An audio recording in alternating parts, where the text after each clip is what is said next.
What if I told you that there's enough wealth on earth right now for every single person to be a millionaire? Not theoretically, not in some distant future, right now, today. But before you quit your job, we need to talk about why that would never actually happen. And the answer might surprise you. Let's start with some math that will make your head spin. The total global wealth, that's all the money, property, investments, and assets on earth, is estimated by Credit Suisse at approximately 463 trillion as of 2023. There are roughly 8 billion people on earth. So if we divided all wealth equally among every person, each person will have about $57,875. Not quite millionaire status, but certainly enough to lift everyone out of poverty. Wait, it gets more interesting. If we only count adults, people who can actually own wealth, there are about 5.2 billion adults globally. Suddenly, our number jumps to about $89,000 per person. Still not rich by Western standard, but here's where it gets fascinating. See, wealth isn't just about absolute numbers, it's about relative position. This creates what economists call a zero-sum problem. If everyone has $89,000, then no one is rich. Because being rich is defined relative to everyone else. It's like asking, what if everyone was above average? It's mathematically impossible. By definition, half of all people must be below average. This was formalized by economist Thorstein Veblen in 1899 in his theory of conspicuous consumption. Veblen observed that people don't just buy things for utility. They buy them to signal their status relative to others. A luxury car isn't just transportation, it's a way of saying, I have more than you do. But see, here's where this gets really weird. Productivity, our ability to create wealth, has increased exponentially throughout history. In 1820, the average human produced about $1,200 worth of goods and services per year, adjusted for inflation. Today, it's over $18,000 globally, and in developed countries, it's often over $60,000 per person per year. We are literally creating wealth faster than ever before in human history. Since 1970, global GDP has grown from 24 trillion to over 100 trillion in real terms. That's a 400% increase in just 50 years. So why isn't everyone getting proportionally richer? The answer lies in something economists call the Pareto distribution, and it explains why equality might be impossible even if you wanted it. In 1896, Italian economist Vilfredo Pareto noticed something strange. 80% of Italy's land was owned by 20% of the population. He thought this might be unique to Italy, but then he started looking at other things. 80% of the peas in his garden came from 20% of his pea pods. 80% of the problems in businesses come from 20% of causes. 80% of happiness comes from 20% of your activities. This pattern, now called the Pareto principle, shows up everywhere, including wealth distribution. In virtually every society that has ever existed, roughly 80% of wealth is controlled by roughly 20% of people. But it gets even more extreme at the top. The richest 1% of people control about 50% of all global wealth. The top 0.1% control about 25%. This isn't because of capitalism or politics or greed. It's because of math. Wealth creation often follows what's called a network effect or preferential attachment. It's the same mathematical principle that explains why some websites get billions of users while others get none. Why some cities becomes massive while others still small. Here's how it works. If you already have money, it's easier to make more money. You can invest, take risk, hire people, buy in bulk, get better interest rates.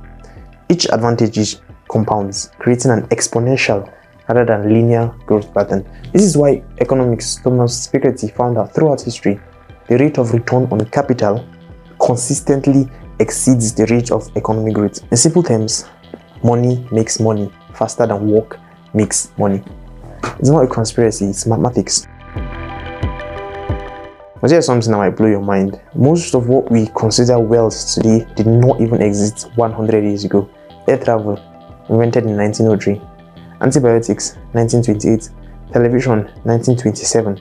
The internet, 1969. But not public until the 1990s. Smartphones, 2007.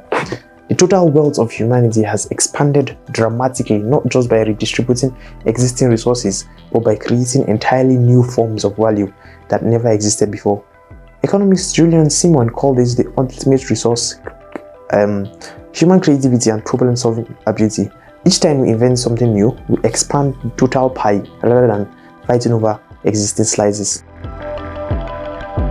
Which brings us to a fascinating question. What happens when scarcity itself becomes scarce? Consider information. In 1990, if you wanted to access the Encyclopedia Britannica, you had to spend $1,500 and find space for 32 volumes. Today, Wikipedia contains 100 times more information and is free to anyone with internet access. Digital goods have what economists call zero marginal costs. Once created, they can be copied infinitely for essentially nothing. Software, music, books, movies, education, all can theoretically be distributed to everyone at virtually no cost. Economist Jeffrey Rifkin argues we are approaching a zero marginal cost society, where traditional concept of wealth and scarcity might become obsolete. But there's a deeper problem with universal wealth, and it's hardwired into our brains. Neuroscientist Dr. Michael Gazinga's research shows that humans have what he calls a status-seeking module. We are literally evolved to compete for relative position in social hierarchies. This isn't cultural, it's biological. Studies of lottery winners reveal something fascinating. Within communities where multiple people win large amounts, the happiness boost disappears almost entirely. It's not the absolute amounts that matters, it's being better off than your neighbors. This suggests that even if you could make everyone materially wealthy, we'll simply invent new hierarchies to compete over: social media, followers, gaming achievements, environmental virtue signaling. We always find ways to rank ourselves. Here's a constraint nobody talks about: energy.